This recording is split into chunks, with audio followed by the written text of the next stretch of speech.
तो सत्संग एक वैकुंठ धाम है, ये सतलोक है, ये स्वर्ग है। क्योंकि स्वर्ग में जाने से सबका मन एकदम प्रसन्न होता है। स्वर्ग की लोग कल्पना करते हैं कि कहीं ऊपर में स्वर्ग है, तो कल्पना करने मात्र से आपके मन में प्रसन्नता आती है। तो आप लोग तो यहाँ सत्संग में बैठे हुए हैं। कितने लोग कहते हैं कि सत्संग में जाने से हमें क्या मिलेगा, सत्संग में जाने से हमें कुछ नहीं मिलेगा, बल्कि गुरुजन ये प्रवचन करते हैं, यही बात बोलते हैं कि सत्संग में जाएंगे तो गुरुजन के मुख से ये शब्द निकलता है कि सब कुछ को छोड़ना पड़ेगा, बीड़ी छोड़ना पड़ेगा, शराब को छोड़ना पड़ेगा, गाली को छोड़ना पड़ेगा, निंदा चुगली छोड़ना पड़ेगा। ये सारी बातें कहते हैं। तो गुरुजन अपने लिए नहीं कहते हैं, आपके लाभ के लिए कहते हैं, आपके जीवन सुखमय बने, आपके जीवन में स्वर्ग उतर आए, इसके लिए गुरुजन बोलते हैं। लेकिन लोग क्या कहते हैं, हम अपनी मेहनत की कमाई से शराब पी रहे हैं, संतों का क्या जाता है, संतों के जेब का पैसा नहीं जाता है, तो हमें छोड़ने के लिए बोलते हैं। तो संतों को कुछ मिलेगा नहीं, आपको मिलेगा, आपके लाभ के लिए बोला जाता है। क्योंकि आप दुखों में फंसे हैं, तो गुरुजनों को देख करके दुख लगता है कि आदमी दुखी जीवन जी रहे, दुखों में फंसा हुआ है, तो ये कब सुधरे, कब इसका जीवन अच्छा बने। किसी को अच्छो राहों पर चलते हुए देख करके, अच्छा जीवन जीते हुए देख करके मन में बड़ी खुशी होती है।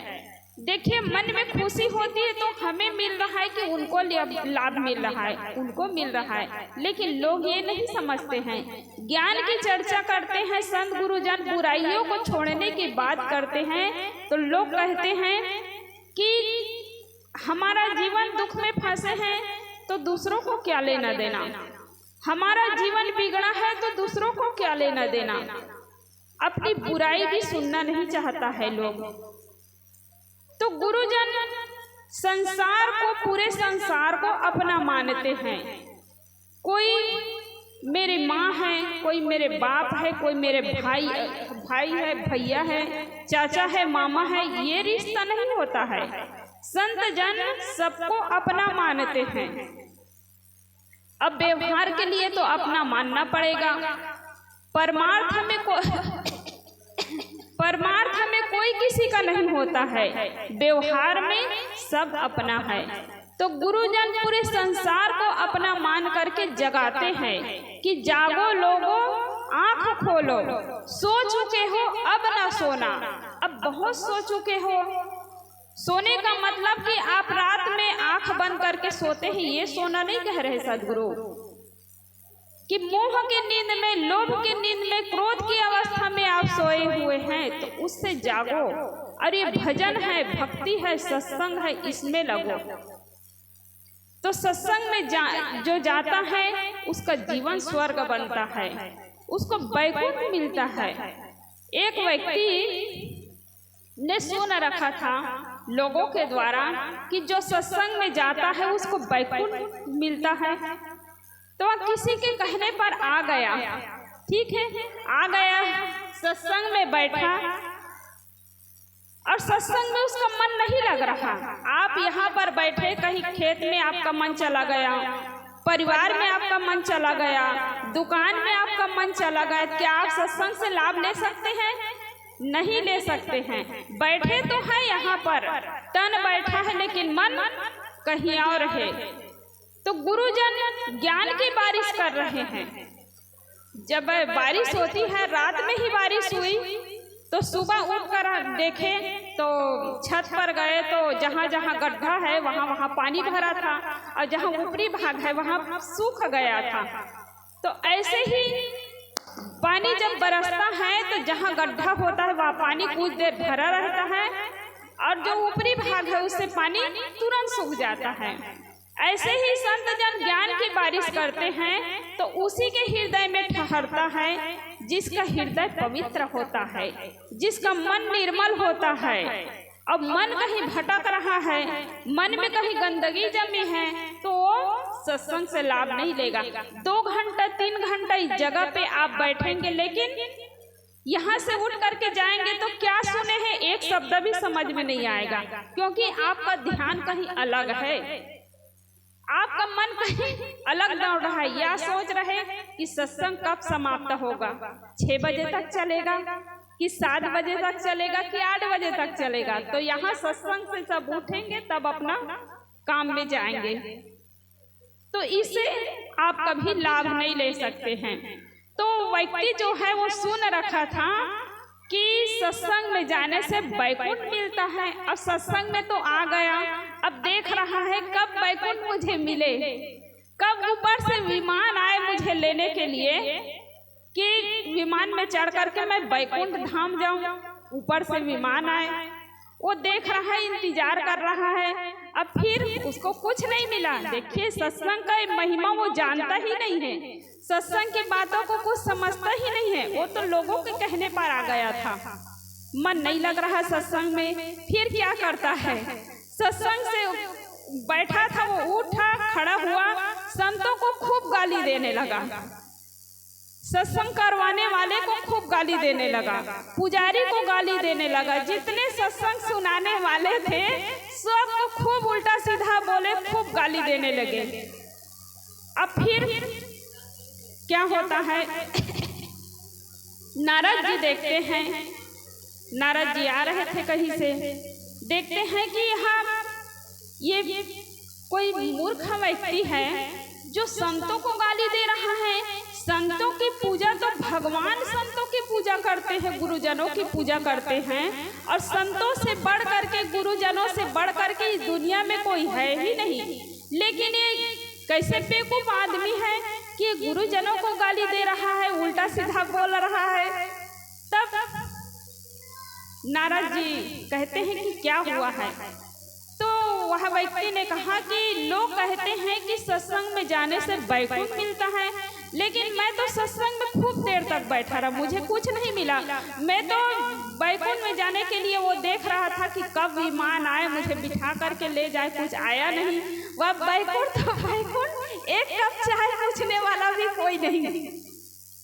यहाँ आप लोग बैठे तो कोई चाय बनाकर कोई ला नहीं रहे पीने के लिए, है ना।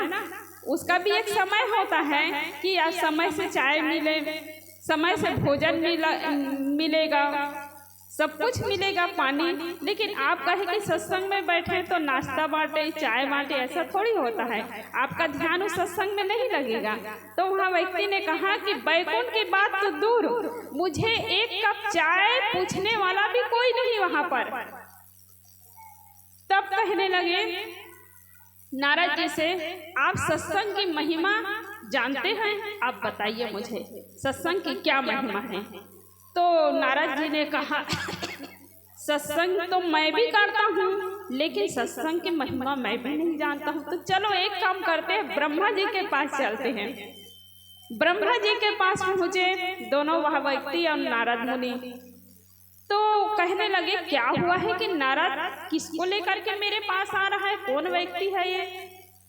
ब्रह्मा जी देखते हैं तो पूछते हैं। फिर नारद जी कहे कि सत्संग की महिमा आप बता सकते हैं, आप ध्यान करते हैं, सत्संग करते हैं, सत्संग की महिमा बताइए। यहाँ व्यक्ति गलती से सत्संग में पहुंच गया था, किसी के कहने पर सत्संग में पहुंच गया, और यहाँ सुन रखा था कि सत्संग में जाने से वैकुंठ मिलता है। तो यहाँ कह रहा है कि वहाँ कोई पूछने वाला नहीं और न वहाँ वैकुंठ मिला।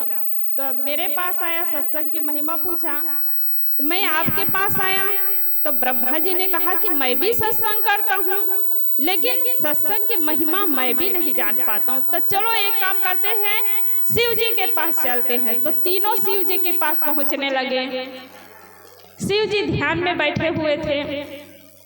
कहे कि शंकर भगवान ध्यान करते हैं, सत्संग करते हैं, तो वो जरूर महिमा बताएंगे। शंकर भगवान के पास पूछने लगे कि भगवान आप सत्संग की महिमा बताइए।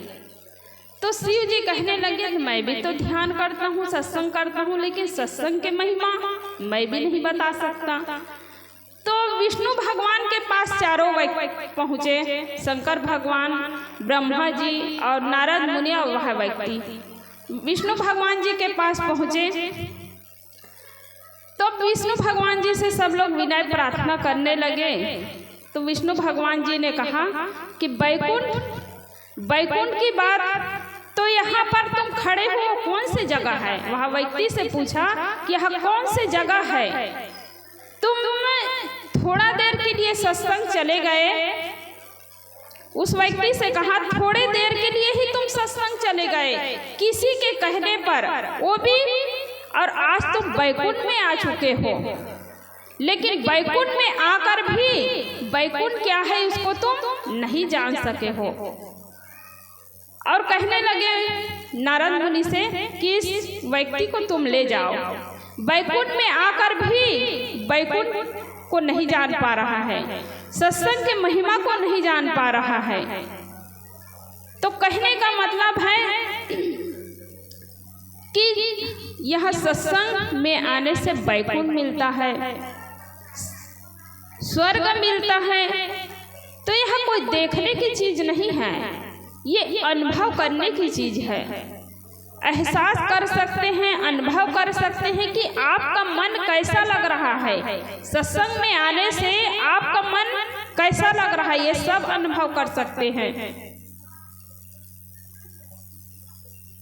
कहते एक भजन में जरा अनुभव तो कर देखो कि क्या बदलाव आता है, जरा अनुभव तो कर देखो कि क्या बदलाव आता है। कपट सब दूर होता है, हृदय निर्मल हो जाता है। इसी सत्संग सागर में सदा डुबकी लगाओ तुम, सदा डुबकी लगाओ तुम। जहाँ सत्संग होता है वहाँ पर नित्य जाओ तुम, वहाँ पर नित्य जाओ तुम। हमें फुर्सत नहीं कह कर ये मौका मत गवाओ तुम, ये मौका मत गवाओ तुम। तो कहीं पर भी सत्संग होता है तो वहाँ समय निकाल कर जाना चाहिए। हमें फुर्सत नहीं कहकर ये मौका मत गंवाओ तुम, ये मौका कभी नहीं गंवाना चाहिए। क्योंकि आज आप सत्संग में बैठे हैं, कल भी सत्संग हुआ, आज भी सत्संग, लेकिन कल आप कहेंगे कि इस हाल में संत गुरुजन प्रवचन करेंगे तो होगा? नहीं होगा। इसलिए बार बार ये अवसर नहीं मिलता है। समय आता है तो समय को कभी खोना नहीं चाहिए, नहीं तो जीवन ऐसे ही बीत जाएगा। आप कहेंगे कि बेटे के लिए मकान बनवा दूं तो एकदम स्वतंत्र होकर सत्संग करूंगा, बहू आ जाएगी रोटी बनाने के लिए, घर संभालने के लिए, तब सत्संग कर लूं तो एक बहाना हो जाएगा। क्योंकि हम देखते हैं कि मूल से ज्यादा ब्याज में उलझता है लोग, और ऐसे करते करते पूरा जीवन बीत जाता है। मकान खरीद लेता है, जमीन खरीद लेता है, बेटे की शादी हो जाती है, फिर क्या होता है, नई बहू आई है, उसको छोड़कर हम नहीं जा सकते हैं। क्या कहते हैं माताएं कि साहब जी अभी अभी शादी हुई है तो नई बहू को छोड़कर कैसे जाएंगे, रास्ता दिखाना पड़ेगा, काम सिखाना पड़ेगा। 2 साल बीतता है, नन्हा सा मुन्ना आ जाता है, फिर कहते हैं कि इसको संभालना पड़ेगा, बहू नहीं जानती है इसका काम काज करना उसको।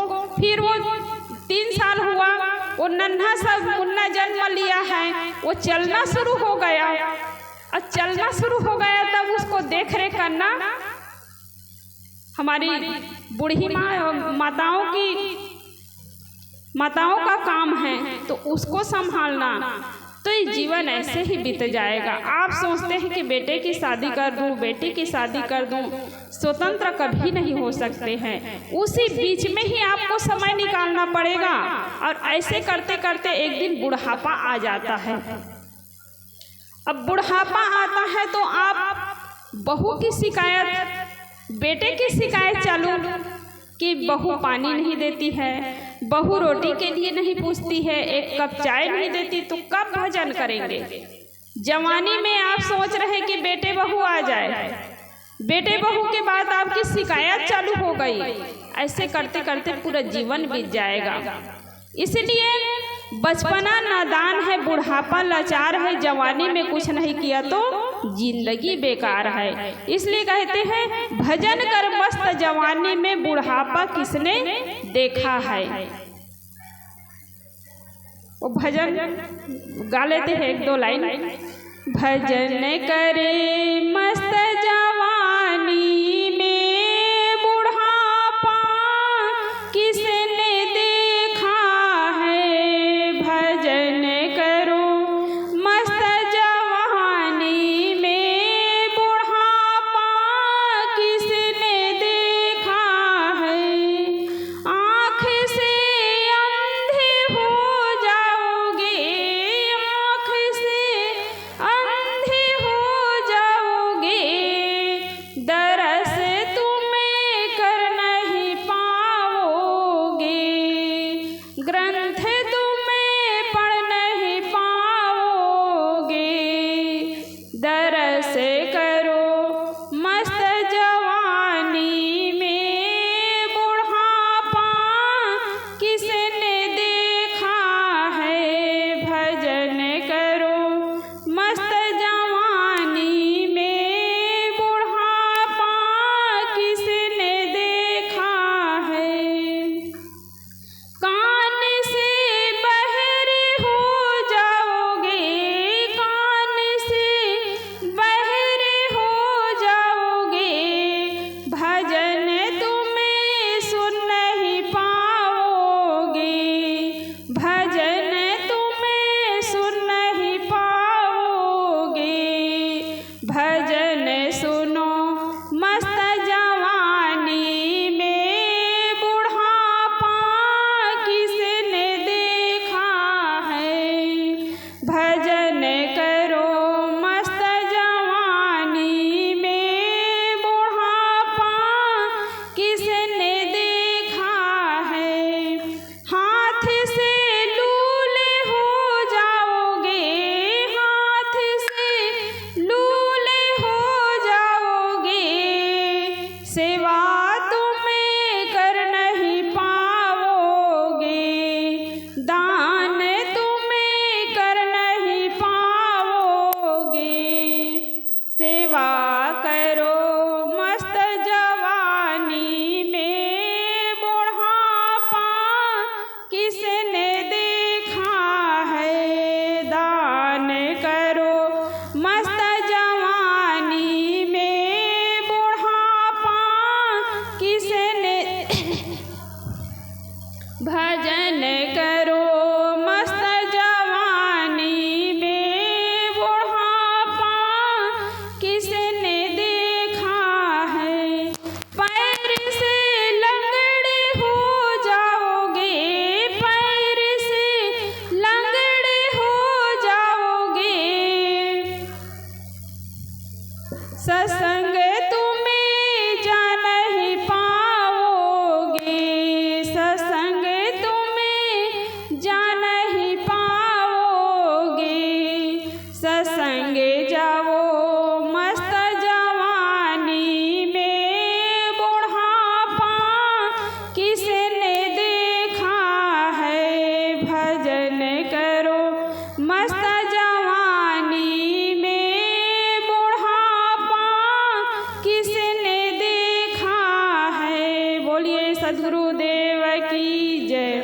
तो भजन कब करना है?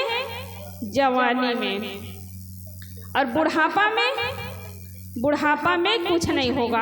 आप चाहेंगे तो बहुत कुछ, सत्संग में जाना चाहेंगे, लेकिन बेटा ले जाएंगे तब ना, आपका तो हाथ पैर थक जाएगा। मन तो कर रहा है सत्संग में जाने के लिए, लेकिन आप जा नहीं सकते हैं। मन तो कर रहा है भजन सुनने के लिए, लेकिन कान बहरा हो गया तब क्या सत्संग सुन पाएंगे? नहीं सुन पाएंगे। मन तो हो रहा है भजन गाने के लिए, लेकिन जुबान ही ना हो, जीभ तुतले हो जाते हैं। जब बुढ़ापा आ जाता है, मुख से राम राम की जगह पर लाम लाम निकलता है, तब क्या भजन होगा? नहीं हो सकता है। लेकिन जवानी को हम काम धंधा में निकाल दिए, बहानाबाजी में निकाल दिए, और बुढ़ापा में जब होश आता है तब जोश खत्म हो जाता है। हम छत्तीसगढ़ में जब सत्संग कार्यक्रम होता है तो निमंत्रण देना पड़ता है भक्तों को। निमंत्रण देने के लिए एक के घर में पहुंचे तो वहाँ एक बूढ़ा बाबा था, वह खूब रोया। जीवन भर सत्संग किया था, कहीं पर भी सत्संग होता था तो पहुंचता था। तो बूढ़ा बाबा हम लोगों को देख करके खूब रोया। हम लोग पूछे कि क्या हुआ है? तो उन्होंने बताया कि साहब जी, मेरा मन है कि मैं सत्संग में जाऊं। सत्संग किया जीवन भर, लेकिन ये बगल गांव में ही सत्संग हो रहा था। मैं अपने बेटे से कहा कि मैं सत्संग में जाना चाहता हूँ, मुझे गाड़ी में ले जाकर छोड़ देना, फिर मैं किसी की गाड़ी में आ जाऊंगा या शाम को लेने आ जाना। तो उनके बेटे ने बहाना बना दिया कि अमुक जगह मुझे जाना है, अमुक काम है मेरा। तो बेचारे के मन में क्या हुआ कि जिस बच्चे के लिए मैं इतना धन जोड़ा, जिस बच्चे के लिए मैं सत्संग में जाना छोड़ दिया कि धन इकट्ठा करने के लिए, मकान बनाने के लिए, और वही बच्चा मुझे कह रहा है कि सत्संग में ले जाने के लिए मेरे पास समय नहीं है। अब उसको कैसा लगा होगा कि संतों को देख करके उनको बहुत दुख लगा। तो क्या किया, दूसरे के घर में जाता है और दूसरे पड़ोसी के बेटे को बोलता है कि बाबू मुझे थोड़ी देर के लिए सत्संग में छोड़ के आना, सत्संग के जगह पर। तो वह लड़का तैयार हो गया, सत्संग में छोड़ दिया।